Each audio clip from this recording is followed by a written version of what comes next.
From the outside, Sue Aikens looked like the ultimate survivalist, tough, fearless, self-sufficient. But behind the snow-covered silence of Alaska's wilderness, something much darker was brewing. It all began with a show, Life Below Zero, a hit National Geographic reality series that followed a handful of souls trying to carve out a life in the brutal, frozen reaches of the Arctic. Each episode pulled viewers into the unforgiving beauty of the Alaskan wild, where survival isn't just a challenge, it's the law. And Sue Aikens, she became the face of it all. Living completely alone in Kavik River camp, so remote it doesn't even have a street address, only latitude and longitude. Sue was a beacon of grit. The nearest neighbor, hundreds of miles away. Her daily routine: fishing in frozen rivers, battling polar windstorms, and staring down wild predators. Yet, even as cameras rolled and the world watched in awe, the real story was unfolding out of frame. Sue didn't just appear on the show, she was the show. Her larger-than-life personality, her raw honesty, her ability to survive where most wouldn't last a single night, that's what drew millions of viewers in. And for 10 seasons, she delivered, week after week. But behind that weather-beaten smile was a history of pain, abandonment, and survival far more harrowing than anything captured on screen. Sue's journey into isolation didn't begin in adulthood. It started in childhood. After her parents divorced, her mother moved the family to Alaska, and then vanished without a word, leaving a young Sue behind. Alone. It wasn't a metaphor. She was literally left to fend for herself in the cold. A local resident handed her a rifle and told her bluntly, if she didn't learn to hunt, she'd die. That's not a scene from a movie, it's her real origin story. That moment lit the fire inside her, a fire that would burn through decades of loss, betrayal, and silence. Years later, that same fire carried her onto the radar of National Geographic. In 2013, producers pitched her the idea of joining Life Below Zero. She didn't hesitate. She welcomed the world into her wilderness, but not everything that followed was under her control. Behind the raw, unscripted moments of life in the Arctic were carefully orchestrated demands from producers, demands that eventually pushed her to the edge. In 2017, headlines exploded with a story fans never expected. Sue Aikens filed a lawsuit against the producers of Life Below Zero, claiming they had forced her to perform life-threatening stunts just to capture dramatic footage. But that wasn't all. She alleged that one producer in particular had created a culture of intimidation and verbal abuse behind the scenes. According to the lawsuit, this wasn't just reckless, it was calculated. On one occasion, the producer allegedly ordered her to dangerously overload her snowmobile, despite Sue's repeated warnings about the risk. When the inevitable happened, when Sue crashed and sustained serious injuries, she claimed she was forced to wait for medical assistance so that the cameras could get their shot. The lawsuit was filed in the U.S. District Court, and it revealed something shocking. Sue hadn't just been risking her life for survival, she had been risking it for television. She claimed that the show's contract, backed by the BBC, had backed her into a corner. Even after injuries, even after fear, she felt she had no choice but to continue. What made it worse? She believed the show was misrepresenting her, painting her as mentally unstable, even intoxicated, to boost ratings. A wilderness icon turned into a caricature. But this time, Sue fought back. The jury ruled in her favor. The result: a $28 million settlement, one of the most significant victories ever won by a reality TV star against a major network. To the world, it looked like a happy ending. Justice served, but inside, something had shifted. Trust was broken, and the cracks, once invisible beneath a strong exterior, began to show. Yet despite everything, Sue returned to the show. No public drama, no official bad blood, just a quiet decision to keep going, but fans started to wonder why. Why return to a place that caused so much pain? Asterisk, the answer might lie in something deeper than contracts and cameras. Asterisk, because for Sue Aikens, danger wasn't something to avoid, it was something she was forged in. Asterisk, back in 2007, years before the lawsuit, Sue came face to face with death in the form of a 700-pound grizzly. It wasn't just a brief encounter, it was a full-scale attack. Asterisk, it started with tracks unfamiliar, unsettling. She noticed the bear had been burying caribou remains dangerously close to her airstrip. Clearing the site was necessary, but also a challenge to the bear's dominance. Asterisk, she called it an alpha push, the moment a lesser predator tries to assert control. The bear didn't back down. Asterisk, the next time they crossed paths, she was gathering water, her gun resting several feet away, a mistake she barely lived to regret. Asterisk, the bear lunged from a riverbank and dragged her into the snow. Its jaws clamped onto her head, her hips dislocated. She fought, backbiting, clawing, surviving. Asterisk, with unimaginable strength, she reached her weapon. One shot was all it took to scare the beast off. Alone, bleeding, broken, she crawled back to camp. No signal, no help. Asterisk, for 10 days, she lay in silence until someone finally found her. Against all odds, she survived. The scars on her body, the pain in her bones, they became permanent parts of her story. Asterisk, even years later, when she talked about it, her voice shook, and yet she stayed. Asterisk, that's the part most people can't understand. Why someone would return again and again to a place that could so easily kill them. But for Sue Aikens, the wilderness wasn't the threat. It was the only place that ever made sense. Asterisk, but the shadows in her life didn't end with bears or brutal contracts. Asterisk, before life below zero, Sue's past was a patchwork of pain few fans ever saw. Marriages, losses, secrets. Asterisk, her first marriage ended in tragedy. Her husband died from a traumatic brain injury. They never had children. Asterisk, her second marriage lasted 17 years. That husband passed away 5 years after their divorce. Despite the separation, Sue stayed by his side in his final days. She never stopped showing up for the people she loved, even when they no longer loved her back. Asterisk, her third marriage ended not in death but betrayal, a younger woman, an affair.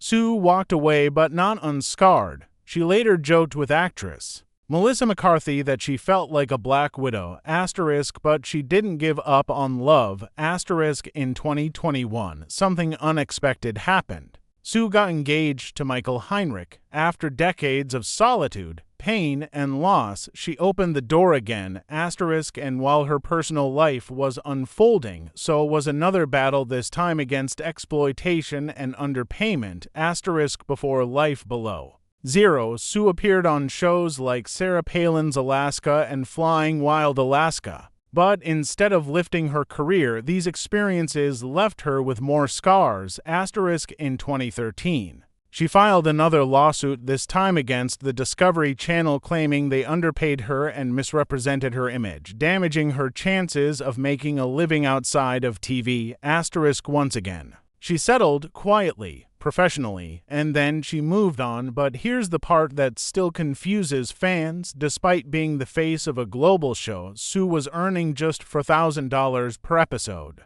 In the world of reality television, where B-list stars make 5 times that for less work, the number was baffling. Asterisk, still, she stayed. To many viewers, Sue Aikens appeared to be evolving before their very eyes. The woman who once joked about being a fat old monkey was changing.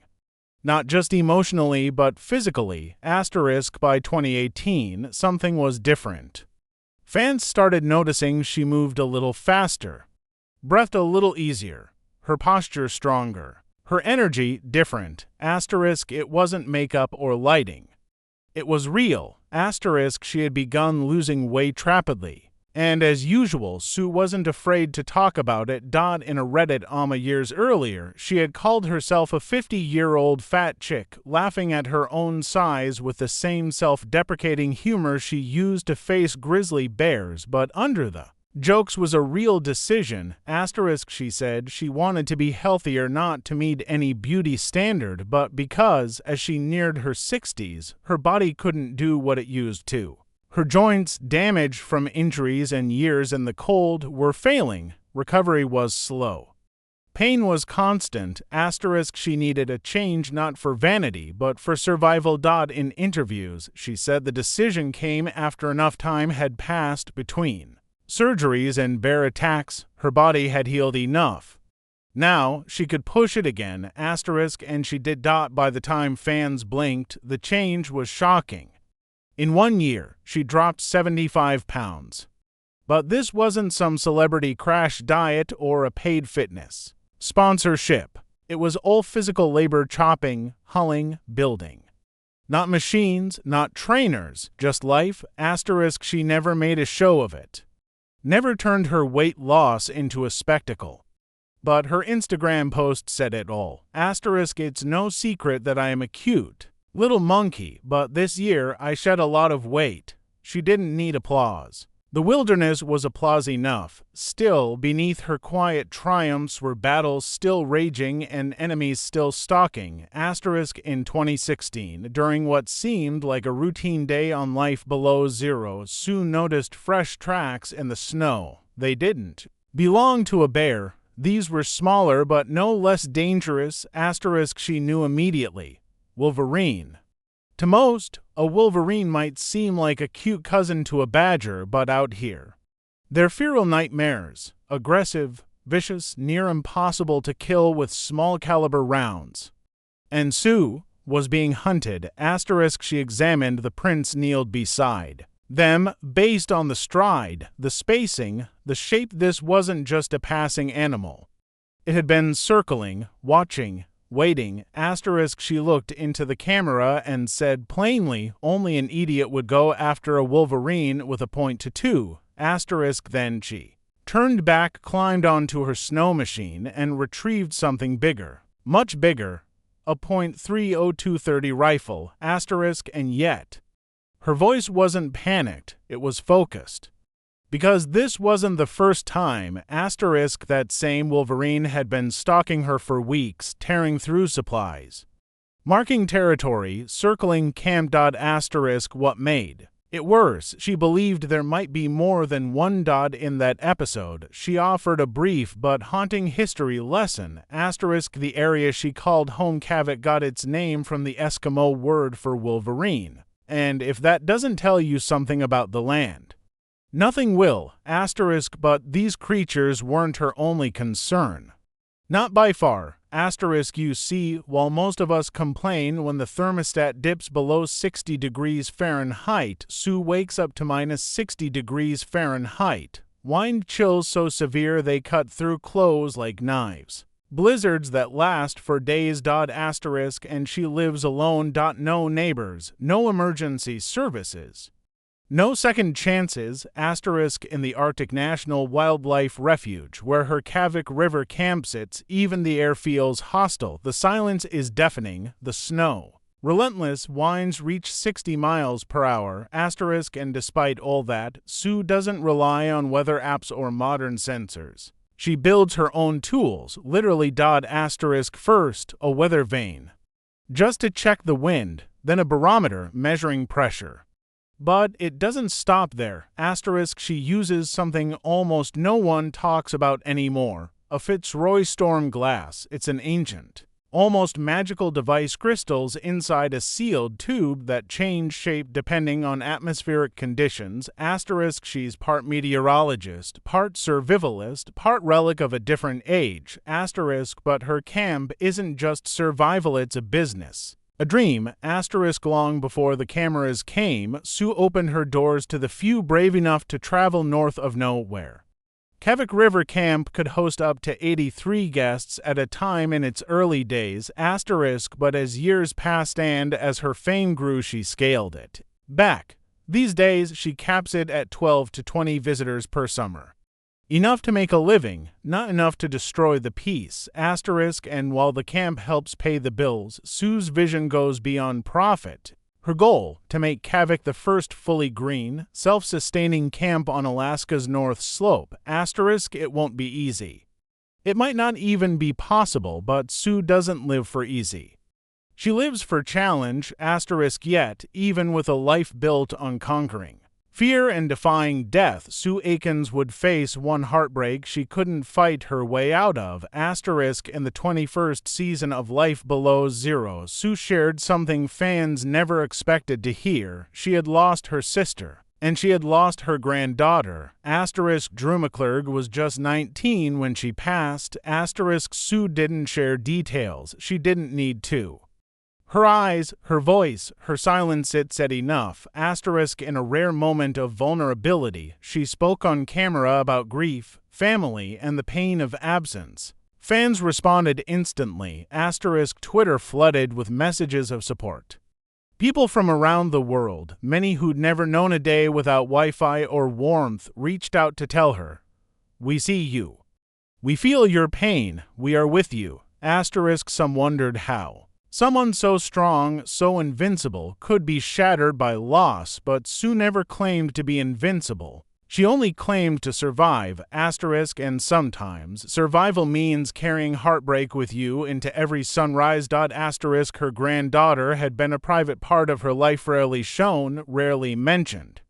But in that one tribute, the world felt the weight of what Sue had been quietly enduring, asterisk loss doesn't care how tough you are.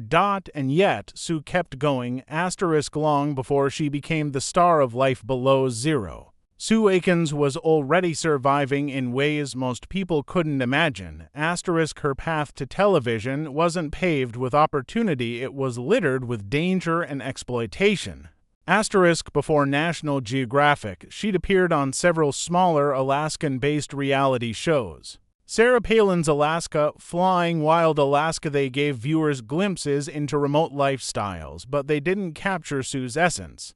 What they did capture, unfortunately, was something more familiar in the TV world, undervalued labor, asterisk in 2013, Sue filed a lawsuit against the Discovery Channel, accusing them of severely underpaying her for her work on Flying Wild Alaska. The lawsuit claimed that not only was her compensation far below industry standards, but her image was also misrepresented, making it harder for her to find legitimate work outside of the show. Asterisk and the risks, those were very real, asterisk Sue alleged. That producers pushed her to take on extreme stunts, dangerous flights, hazardous terrain, unpredictable weather, all in the name of good footage, asterisk, but the paycheck didn't match the danger, asterisk she watched as other stars doing far less, in far safer conditions were raking in hundreds of thousands of dollars. Meanwhile, she was risking her life for scraps, asterisk eventually, Discovery settled, quietly, no apology, no press release. Just a closed door, asterisk, but that door opened another, asterisk producers from Life Below Zero had noticed her during those earlier shows. And despite everything she'd endured, Sue agreed to try again. This time, she hoped it would be different, asterisk, and in some ways, it was. The show catapulted her into international fame. Her face became synonymous with raw survival. Her story inspired millions. Her quotes became rallying cries for independence and grit, asterisk, but the pay, still low. Just $4,000 per episode, asterisk for a woman who was, arguably, the heart of the entire franchise. The number seemed absurd. Asterisk others on the show and even less. Some fans speculated she stayed out of loyalty. Others said it was principle, but maybe, just maybe. She stayed because walking away from the wilderness was never really an option, asterisk because as dangerous and underpaid as it was, the alternative was unthinkable. Suburbia, stability, and silence, asterisk in Sue's world, silence doesn't mean peace, it means emptiness. And she's had enough of that for one lifetime, asterisk her silence was broken only by the sounds of Kavik howling whines, crunching snow, distant growls in the night, asterisk and it's there in the place where most people would lose their minds that Sue built a world, not just for herself, but for others. * Over the years, Kavik River Camp evolved into more than a survival outpost. It became a destination, not for tourists in flip-flops, but for serious adventurers, photographers, filmmakers, scientists. People seeking the kind of isolation that doesn't just test your patience. It tests your soul. In its prime, the camp hosted over 80 guests. But the numbers dropped intentionally. Sue began scaling back. She didn't want crowds. She wanted purpose. Today, she welcomes only a few dozen visitors a year between June and September.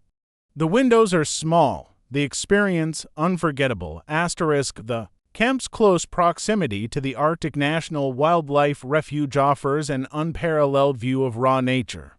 But those views come at a cost: danger, exposure, and unpredictability. And Sue, she's there for all of it, every single day. But the deeper you look into her story, the clearer it becomes. Sue Aikens isn't just surviving nature. She's surviving people. 2 of her marriages ended in death. Her third ended in betrayal. The television industry chewed her up. Producers manipulated her. Audiences judged her. Networks underpaid her. And still, she stayed. She turned pain into protection, heartbreak into hard work, solitude into sanctuary. But one question remains, one that has haunted fans and followers for years. Why does she choose to stay? Why live in a place that could so easily kill her?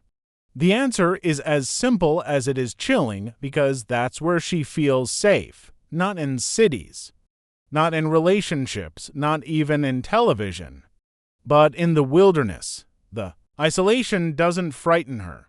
It calms her. It gives her control, and in a life that has taken so much from her, control is everything. For Sue Aikens, the Arctic is more than just a landscape. It's a fortress, a sanctuary, a mirror, and no matter what storms come her way, no matter what animals or lawsuits or betrayals threaten to rip her apart, she returns. Every time. Because even when the world failed her, the wild never did. Most people spend their lives trying to escape the elements, but Sue Aikens, she built her world inside them. Every breath she takes is a battle against nature. Every chore, no matter how small, is a calculated risk. Her outpost in Kavik isn't just cold, it's punishing. Temperatures drop to -60 degrees Fahrenheit. Winds whip through camp like invisible knives. Power can fail. Supplies run out. Help is non-existent. But she adapts, always. In a world obsessed with apps and satellites, Sue tracks the weather the old-fashioned way, with science, instinct, and a little alchemy. She built her own weather vane by hand, studying wind direction before ever stepping outside. Then she installed a barometer to monitor atmospheric pressure. But her most intriguing tool, a Fitzroy stormglass, it looks like something from a ship captain's desk in the 1800s, an antique tube filled with clear liquid and floating crystals. But Sue swears by it. The shapes the crystals form spikes, feathers, clouds help her predict what's coming next. Not because she's old-fashioned, but because when you're this isolated, technology isn't just unreliable, it can be deadly. If a system fails during a storm, there's no second chance.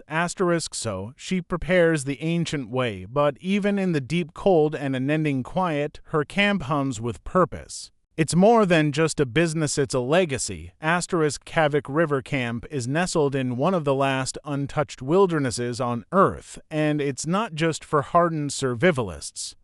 It's a haven for artists, explorers, documentarians, anyone bold enough to stand still in the face of wild nature. Photographers come for the untouched snowscapes. Filmmakers arrive for once-in-a-lifetime shots of Arctic wildlife. Scientists visit to study life on the edge. Sue provides food, lodging, safety, and stories. But she doesn't want Kavik to stay static. She's got bigger dreams. Her long-term vision: to transform it into the first completely green, sustainable camp on Alaska's North Slope, solar panels. Minimal emissions, complete harmony with the land. It's ambitious, expensive, logistically near-impossible. But Sue Aikens doesn't dream small. And she doesn't stop. She once joked that Kavik started with just a freezer, a generator, and a shack. Today, it's a functioning compound, hardened against the elements. Still humble but evolving. The guest capacity may have shrunk from 83 down to about 12 to 20, but the experience has deepened. Each visitor gets a more personal, more authentic encounter with the wild and with Sue, and that, in itself, is rare. Because even when she opens her doors, Sue remains by choice a deeply private person, which is why what happened next hit fans harder than anyone expected. In 2023, during Life Below Zero's 21st season, Sue appeared on screen, but something was different. Her energy was lower, her voice softer, her eyes haunted. Then, in a moment of unfiltered vulnerability, she shared what had been weighing on her heart. She had lost her sister, and she had lost her granddaughter. Her granddaughter's name was Drew McClurg. She was only 19. The details weren't shared. There was no media circus. No clickbait headlines, just a quiet moment, a tribute. A grief that needed no explanation. On the surface, Sue kept her composure. But longtime viewers knew this was a woman breaking in slow motion. Behind her stoic strength was a tidal wave of sadness she refused to let define her, and the fans responded. Thousands flooded social media with words of support. Some were long-time watchers, others were newcomers. All of them felt the loss, because when you followed someone through grisly attacks, failed marriages, freezing nights, and lawsuits, grief becomes personal, shared. For many fans, Sue wasn't just a survivalist. She was a symbol of resilience, a reminder that no matter what you've been through, there's always another sunrise. But even for someone as strong as Sue Aikens, this loss cut deeper than most. She had lost people before to husbands, friends, fellow Alaskans, but this was family, blood, the next generation. The pain was different, the silence heavier. And yet, she kept filming. Kept surviving, kept waking up to -60°F winds, armed only with grit and a rifle, because for Sue, survival isn't something you do for show. It's not a storyline. It's not for the cameras. It's the only way she knows how to live.